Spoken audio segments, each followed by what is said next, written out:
Chapitre 8. Un nouveau dictateur pour l'UNIS. Dans le chasseur, Jacques est à l'étroit.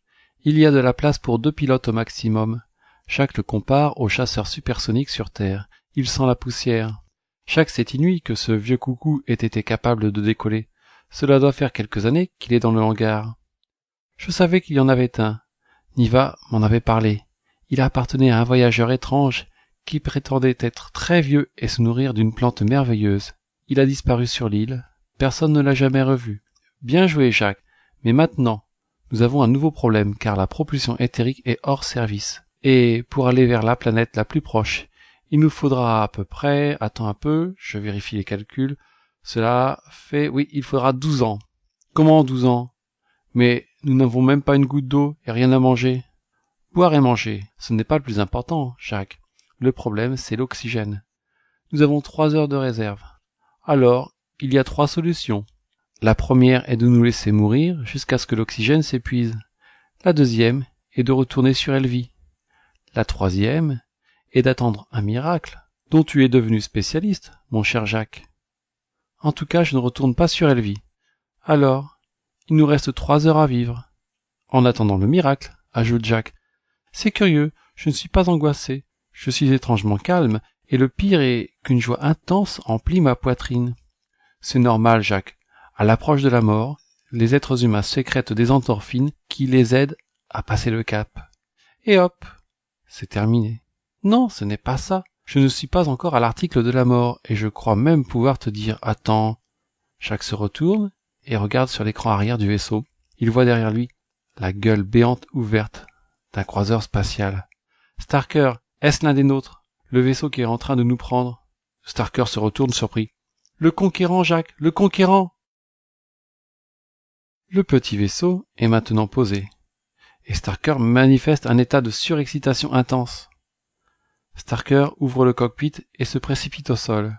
« Alof Jaman est ici. » Starker se précipite dans ses bras. « Jaman, mon fidèle lieutenant, comment nous avez-vous retrouvés ? » « Je vous expliquerai plus tard, commandant, mais je suis heureux que vous soyez sain et sauf. Je vois que Jacques est avec vous. Mais où est Aqualus ? Elle a disparu. Il y a maintenant près de 60 jours. Nous n'avons aucune trace d'elle. Et vous, Alov, avez-vous des informations récentes sur Aqualus ?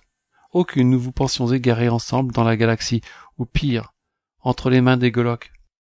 Puis, Alov Jaman rejoint Jacques et le serre contre lui. Jacques, vous êtes vivant, quelle merveille!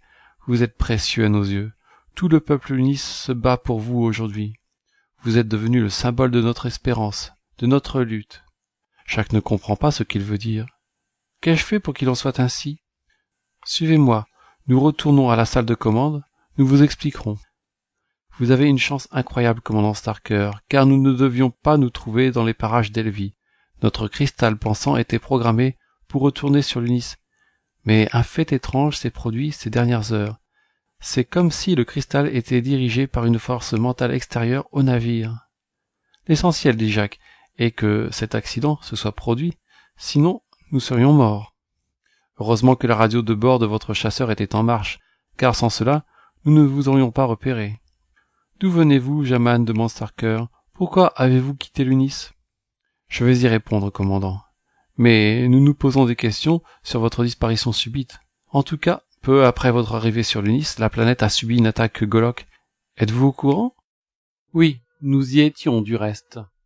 Peu de temps après, tous les vaisseaux ont reçu l'ordre de quitter la planète immédiatement et de se retrancher beaucoup plus loin, car le commandement militaire craignait un nouvel assaut Golok beaucoup plus dur.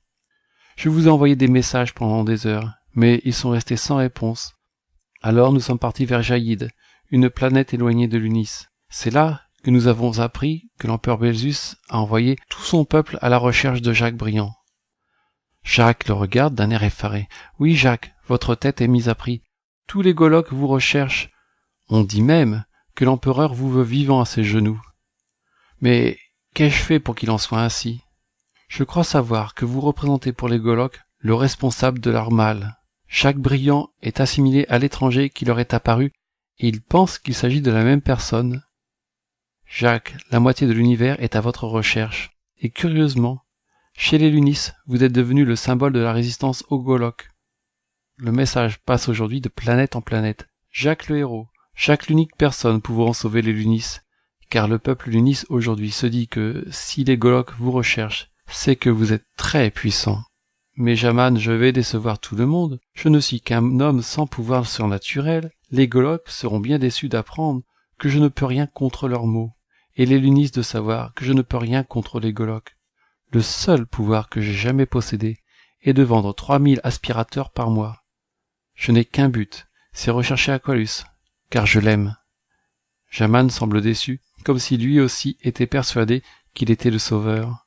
Shaman, dit Starker, je crois qu'il faut en rester là. Accomplissez les manœuvres nécessaires pour poursuivre notre route. À ces mots, Shaman comprend que Starker reprend le contrôle du vaisseau. Puis Jacques va se coucher. Lorsque Jacques se lève, Starker est déjà dans le poste de pilotage. Il essaie d'entrer en contact télépathique avec Lunis, mais la liaison est très mauvaise. C'est Jaman qui sert de relais car lui n'a pas perdu ses pouvoirs mentaux. Enfin, la liaison est établie. Jaman peut communiquer avec la base militaire sidérale. Il informe que Starker et Jacques ont été retrouvés. Mais bientôt il apprend que sur Lunis, les nouvelles sont alarmantes, car les Goloks ont une nouvelle fois frappé Lunis. Le grand dictateur et son fils, cette fois, ont été tués. Le peuple Lunis est désemparé, mais la lutte contre les Goloks s'organise. Le conquérant reçoit l'ordre de rentrer immédiatement à la base avec Jacques et Starker. 15 jours sont encore nécessaires pour arriver sur Lunis. Jacques a entendu la brève conversation. Jacques, les nouvelles ne sont pas bonnes. Ils font rentrer sur Lunis. Je dois préparer la résistance avec les autres là-bas. Tu n'auras qu'à rester avec moi. Mais quand irons-nous chercher Aqualus? Ce n'est pas le moment. La mort de notre chef ne peut rester impunie. Mais Aqualus est peut-être en danger. Nous ne pouvons l'abandonner. Je crois qu'Aqualus comprendra que le fait de nous battre contre nos ennemis est plus important qu'elle. Tu te trompes, Starker. Tu oublies que nous sommes missionnés pour rechercher la graine d'étoile par le Conseil de la dictature, et que cette recherche peut aboutir à trouver la solution à tous nos maux. Ça va, Jacques. C'était avant que le grand dictateur ne soit tué. Celle-là ne peut rien contre les lasers éthériques et les bombes électronucléaires. En plus, ta graine d'étoile n'est qu'un symbole de pure imagination. Il faut lutter avec nos amis. Nous n'avons pas le choix. Jacques se tait. Il se dit qu'une fois de plus, Starker se laisse aller à son matérialisme habituel, qu'il luttera encore avec les mêmes armes. En ce qui concerne cette graine, ajoute Starker, je la rechercherai plus tard, si nous sortons vainqueurs du conflit. Les Lunis seront vainqueurs si nous la trouvons, lui répond Jacques. Starker n'est pas content, il renvoie Jacques dans sa chambre. Malgré tout, ce voyage se fait dans des conditions normales. Maintenant, Lunis est là. Le conquérant va se poser directement sur Lunis. Là, une foule immense les attend, car la nouvelle de l'arrivée de Jacques s'est répandue sur toute la planète. Starker a demandé à Jacques de le rejoindre à la salle de commande, et devant le moniteur vidéo dont les objectifs sont braqués vers le sol, Jacques regarde. Ils sont tous ici pour t'accueillir. Tu es leur héros, je ne sais pas pourquoi, mais ils attendent beaucoup de toi apparemment. Je ne sais pas ce que je ferai, j'ai à peine la force de prendre une charge de 20 kilos dans mes bras, et ils attendent que je soulève l'univers. Alors, trouve un truc pour soulever l'univers, sinon mon peuple sombrera dans le désespoir. Jacques aperçoit à l'écran une foule innombrable. Le vaisseau géant descend lentement. Starker stabilise l'appareil à 30 mètres d'altitude. Il n'ira pas plus bas. Déjà, plusieurs petites navettes entourent le vaisseau et la foule ovationne Jacques. Le commandement avertit Starker par radio qu'une vedette vient les chercher. « Jacques, allons nous préparer. Nous devons rejoindre le pont d'embarquement. Là, une navette nous prendra pour nous emmener à la base militaire sidérale. » Jacques acquiesce et suit Starker. Bientôt sur le pont, Jacques s'approche du bord qui culmine à 50 mètres. Et là, au bord du vide, il voit le peuple et l'entend crier. « Jacques, Jacques, Jacques, Jacques !» Tous les Lunis qui l'acclament lui donnent comme un immense frisson. Il sent son corps électrisé. Son cœur cogne dans sa poitrine. « Viens, Jacques, la navette arrive. Il faut partir sans tarder. » Une navette comme l'Espérance pénètre sur le pont.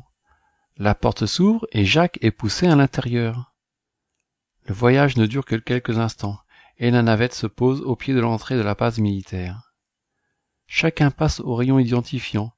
Puis, deux gardes les dirigent dans un bâtiment où le chef des forces stellaires les attend dans son bureau.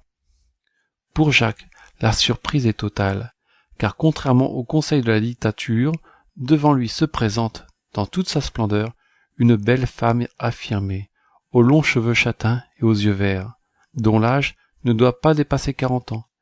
Elle est vêtue d'une longue jupe de satin blanc et porte un chemisier gris orné d'un signe représentant la galaxie, surmonté de 3 flèches parallèles. Son bureau n'a pas de fenêtre, mais tout le plafond semble donner un éclairage naturel. La femme s'avance vers Jacques et le salue. « Soyez le bienvenu, monsieur Briand. »« Bonjour, capitaine Starker. » Starker salue son supérieur. « Monsieur Briand, je me nomme Marcinus Andévy. Vous pouvez m'appeler Amiral Marcinus ou tout simplement Andévy, comme il vous plaira. »« Bien, si vous le souhaitez, pour ma part, tout le monde m'appelle Jacques. »« Alors, Jacques, maintenant que les présentations sont faites, ne perdons pas de temps. Voilà pourquoi je vous ai fait venir. Nous avons perdu le grand dictateur et son fils dernièrement. Sa famille se succédait de génération en génération. Jamais aucun accident n'avait eu lieu depuis le début des temps. Lorsque un mourait, l'autre prenait sa place, et ainsi de suite. La continuité et la stabilité de l'esprit Unis étaient ainsi assurées. Aujourd'hui, le grand dictateur et son fils disparus, aucun descendant ne peut reprendre la suite, ni même un membre important de notre communauté. Il avait bien un frère aîné, mais celui-ci a renoncé au pouvoir et a disparu depuis bien longtemps. Aussi dois-je vous exposer l'idée que nous avons eue avec nos conseillers. Il faut savoir, Starker pour vous le confirmer, qu'avec le conseil de la dictature, le chef militaire sidéral de l'UNIS est la plus haute autorité. Donc nous pensons que vous, Jacques Briand, devez devenir le successeur du grand dictateur. À ces mots, Jacques s'étouffe. C'en est trop. Starker aussi est surpris par cette idée. Mais l'amiral Marcinus reprend. Je pense que vous êtes très surpris par ce que je viens de vous dire, Jacques.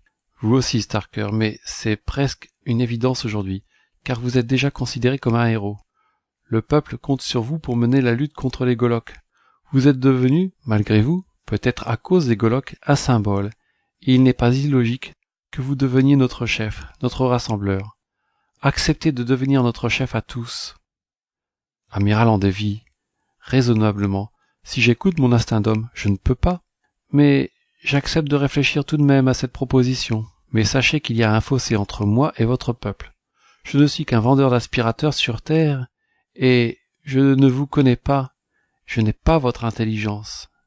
Jacques, vous êtes des nôtres plus que vous ne le pensez. Vous n'êtes pas seul, vous le savez, et je veux vous remercier d'y réfléchir, même si cela représente une folie à vos yeux. Si vous acceptez, l'humanité vous en sera reconnaissante, et nous serons à vos côtés pour vous aider et vous conseiller au mieux. Vous pouvez compter sur moi. Jacques, dit Starker, tu peux compter aussi sur moi. Est-ce que le peuple acceptera? Vous l'avez vu et entendu, Jacques, il vous attend.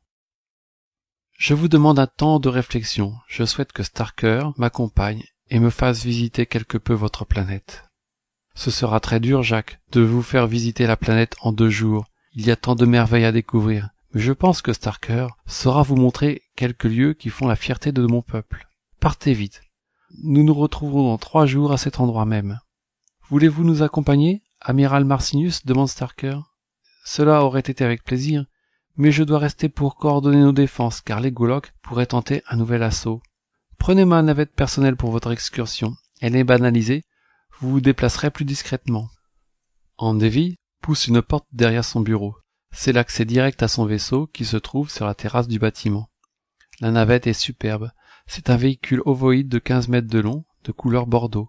Une extrémité translucide termine le vaisseau, ce doit être le cockpit. Starker ouvre la porte télécommandée par onde radio.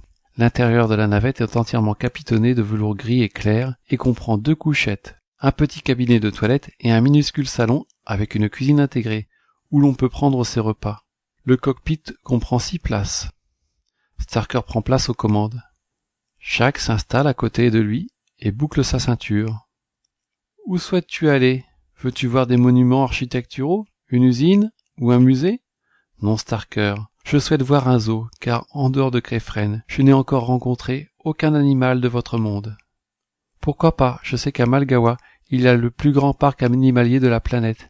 Des espèces extérieures à notre monde y sont rassemblées. Cette fois, aucune connaissance de pilote n'est indispensable pour manœuvrer l'appareil.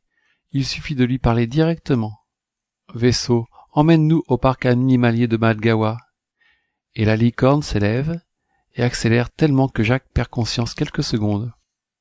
À travers le cockpit, la planète défile si rapidement que l'on ne peut voir les détails. Mais la ville de Madgawa est déjà là. Le vaisseau ralentit. 2 minutes se sont passées depuis le décollage et, au millième de la vitesse de la lumière, la planète est bien petite. Le vaisseau se pose sur le parking du parc, situé à 20 000 km de Lunis, la ville.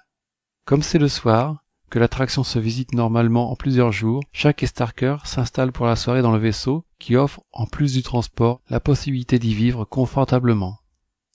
Le lendemain, Jacques visite le parc animalier comme jamais il n'en a vu sur Terre.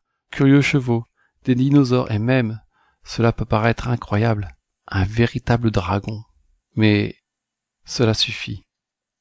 Starker, emmène-moi chez toi. Je souhaite connaître la vie intime des Lunis, leurs habitudes, leur façon de vivre. Montre-moi comment vous vivez, à quoi ressemblent vos villes. Quels sont vos loisirs? Je veux vivre une journée comme un Lunis. Comme il te plaira, Jacques, mais en retournant à Lunis, je vais prendre un peu de temps pour te montrer la planète. Pendant tout le voyage, Lunis apparaît couvert d'une pelouse infinie. Les arbres des forêts ressemblent aux chênes et aux hêtres de la terre. Parfois des immenses étendues d'eau, presque circulaires, s'étendent sur près de 500 km. Lunis ne possède aucun océan, mais des lacs géants appelés mers. Les montagnes d'origine volcanique ne sont pas très hautes et font penser au mont d'Auvergne. Les pôles possèdent une légère calotte glaciaire et l'équateur très verdoyant car ensemencé d'espèces végétales conservant l'humidité. Lunis est merveilleusement harmonisé avec l'homme. Quelques villes apparaissent étendues et construites à l'horizontale. Pas de gratte-ciel. L'harmonie du vert et du bleu domine l'immensité de la planète.